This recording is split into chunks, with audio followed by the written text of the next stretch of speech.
All right, so we're live. Got a couple questions. The number one, the one I want to cover is somebody asked me how the journey was going. It's very interesting. I got to tell you that I don't know. It'd be a very difficult, very different story if everything in my life hadn't worked the same way.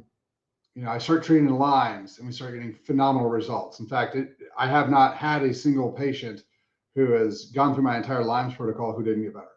And I was told that I'm treating it wrong. If I don't use antibiotics, then patients are going to have all sorts of issues, even though the guys who've done the antibiotics didn't get better. Like when you use antibiotics on Lyme's, the results are very poor because of the biofilms. And it's like people don't read the research. It's like people don't understand the physiological systems. But I'm told that I'm doing it wrong every time and that I'm hurting people and that I'm just doing it for money. And 100% of the people I've treated for Lyme's they've gotten through the whole process, have gotten substantially better. Same thing with MS. We've had phenomenal results with MS. A lot of times complete resolution. They have no more symptoms. Like people who are having vision issues, people who, when they stand up, they get wobbly and they fall over, getting completely, all those things go away. Still, I'm being told I'm doing it wrong. When we were treating COVID, and 100% of the people I worked on that we pulled out of hospitals, people whose pulse oxes were in the high 70s and low 80s, who had no idea where they were. I had to help carry them into the office. 100% of them got better in a couple of days. Still, I was being told I was doing it wrong, and that what I was doing wouldn't help and wasn't going to work. When we treat fibromyalgia and chronic fatigue, and we've had phenomenal success with that. Still, everyone says, well, you're not doing it the same way everybody else does it, so you must be doing it wrong. Even though everybody else is getting trashy, horrible results. The deal with the calories in, calories out. People are very angry that I'm pushing back against the normal mainstream idea on how the body works, even though, as I pointed out, it's very obvious that calories in, calories out is a trash system because in, calories out, you have to view proteins and carbohydrates identically as the way they work in the body, and they don't work the same way. And people still go, well, yeah, but calories. So the fun thing is that what I'm doing is working very well. I feel fantastic. I have no loss of energy. I have no loss of sex drive. I have no loss of mental function. I'm not angry. I'm not tired. I'm not any of those things. And yet everyone keeps telling me, well, if you really want to do this, you're going to have to get onto the normal diet. And I keep going, why? I'm like, well, because that's the way you do it. And I'm like, well, that's not necessarily true. Like, why would I decide I wanted to be miserable? Why would I decide I wanted to be fatigued and angry and yell at my friends and my wife and my patients, just be super mad all the time and exhausted? This one works better. I have the chemistry, I have the research, and still people are like, yeah, what you're doing isn't going to work. Look at me, it's working phenomenally. There's a lot of that. People keep telling me like, I'm like, well, I don't want to use a whole lot more testosterone I'm using. I don't want to use, some of the harder, the WIN and the EQ, and I won't do trend because of the tachycardia issues. Like, well, you can do EQ and primo. I'm going to try not to. Like, that's not part of my plan. And everyone's like, well, you're not going to get there. And people keep coming in like, oh, you can't be physique. You're built wrong. And people are like, you should be doing bodybuilding, or you shouldn't be doing bodybuilding. So everyone has an opinion, and it's different than mine. But I'm used to that. My entire professional career, my entire life, it's been, you don't do things the way everybody else does, so you must be wrong. Even though the things I do are working better, faster, and actually getting results. So it's kind of par for the course, but you see that a lot. You see people saying, let me stand over here and tell you what you're doing is wrong, even though what you're doing is working. So, I don't think I've noticed it as much as I do now. But then again, I haven't had to compete. I haven't had to discuss things with people who treat Lyme's at all, or treat fibromyalgia, chronic fatigue, MS, things like that. So yeah, I guess it's just kind of one of those things that more people are in this, if you want to call it a field. And so more people are telling me that everything I'm doing is wrong. So that's probably going to be the biggest thing. and I'm used to it and I don't care. Because I can sit there and I can be like, I have the research. What you're telling me to do with the calories thing is absurd. And here's the other side. You keep telling me, oh, when you do your cut, you're going to lose lots of muscle. I don't want to lose lots of muscle. That sounds horrible. That's an obvious gluconeogenesis problem from an amino acid standpoint. So from a chemical standpoint, I understand why you're losing muscle. And I'm just saying, I'm not going to do that. And then, oh, you're going to be angry and tired and grumpy. Those are blood sugar issues. Very obvious if you understand physiology. Well, if you take the blood sugar equation out, you don't have blood sugar issues to deal with because you're not running on a glucose-fed state.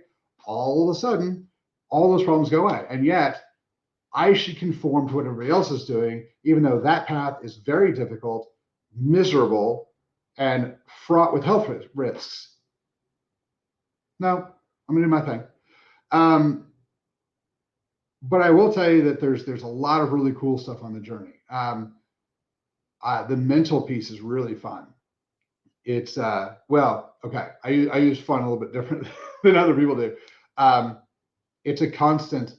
I don't know if this is working, and I got to take my shirt off and look at myself. And every day, one of the reasons I do the check-ins is so that I can look back and be like, nope, I am leaner today than I was 5 days ago. I'm leaner today than I was 10 days ago. So that's been beneficial to me. And one of the other reasons is that I'm doing this as proof. So whenever we get to a certain point and people start watching this stuff and they can go back and watch the whole thing and that type of deal, that's why. Because I'm trying to show that this system works and it works really well. But there are days where it's, the fat content is too high or it's too low, or I got to start worrying about metabolic advantage, which I'll get into metabolic advantage sooner or later. But because I actually got a question about it. So obviously someone who understands chemistry. All right. What metabolic advantage is the idea that a fat is not a fat. So for instance, the research on nuts, for example, almonds. If you eat the almond, you get, and these numbers are going to be wrong because I read the research yesterday, you get like 20%, 27% absorption of the fat if you eat the almond. If you roast the almond, the fat absorption goes to 33%. If you blend the almond up to almond flour, it's like 40%.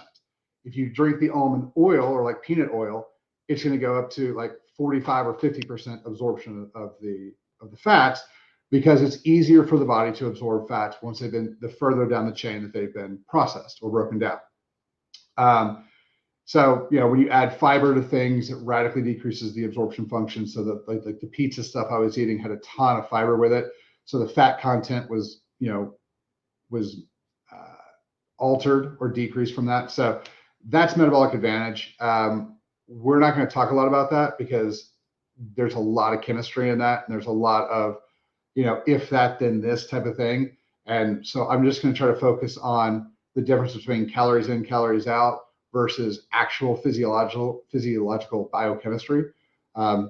We can get into metabolic advantage once everybody understands that fats, carbohydrates, and proteins, or specifically carbohydrates and proteins, are not the same thing, and they don't work the same way in the body, and we can start ditching the calories in, calories out.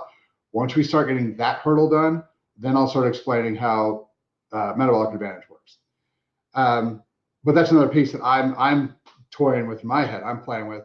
And I want to eat pizza every time I eat because I love the pizza. However, people have been asking, what else is on the diet? And so, all right, if I'm doing this to help other people, I'm going to run through and eat different things. So, that's the other thing. Journey's been great though. I love literally waking up every other day and looking at myself and being like, yep, diet's working, everything's working.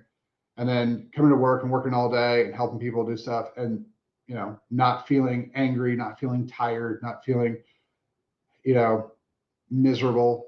I feel fantastic. It's really simple when you break down the biochemistry as to how this works. And it's shocking to me that other people aren't doing it. But there's a normalcy thing where everybody needs to do the same thing everybody else does, because that's just the way you do it. And for some reason, everyone keeps up with that. And they're like, well, I'm going to do this because this is the way it works. And I'm not saying it doesn't work. I'm just saying maybe there's a better way. If you rode your bicycle to work every day, you would get there, and that would work. And I'm not saying riding a bicycle to work wouldn't get you there. I'm just saying, if it's raining and cold outside, it'd be faster and more comfortable in a car. But if you want to ride your bike, ride your bike. I'm not saying that it doesn't work. I'm just saying that maybe there's a better way. It just feels like I'm in a car and everyone who on bicycles is looking at me going, you're doing it wrong. You should be on the bicycle in the freezing rain with the rest of us. No, you be miserable. I'm going to be happy. I'm going to be healthy. So that's really, I think, the most interesting part of the journey is people are watching this work, and people come in and they'll tell me like, you look different than you did a week ago. And then they're like, well, you should get on the normal diet that everybody else does. Like, why? What, the whole like, don't tell somebody it can't be done while you watch them do it. Like, I've never seen that quote more epitomized in what I'm doing and any other thing I've done than this journey. So this diet works really, really well. Again, I do everything differently. So I don't think you should fast without taking supplementation, because your body gets all the nutrients and all the ATP creation it gets from, good morning, Liz, all of the ATP generation it needs from your fat, but it still requires all those coenzymes, the CoQ10, the methyl B vitamins, the omega-3 fatty acids, all the amino acids. So you still require all those things.